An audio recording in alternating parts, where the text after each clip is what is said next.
Hey boys, Alan Hyman here again. I got a beautiful, absolutely gorgeous 10 horsepower full-size hydraulic baler to show you today. I'm going to give it a go run. She's open right now. Got to close the hatch. All right, Larry, go ahead, give it a cycle one. There she goes. Sounds beautiful, don't it?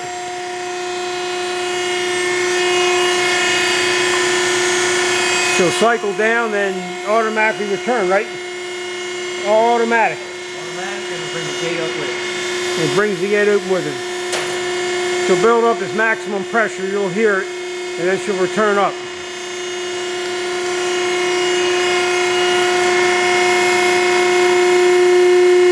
There she goes. I hear it building. Hits the release valve and returns up.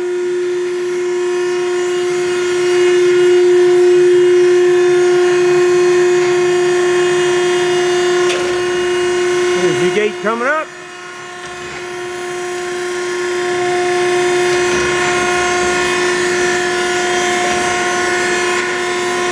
There you go, boys. One fine piece of equipment for you.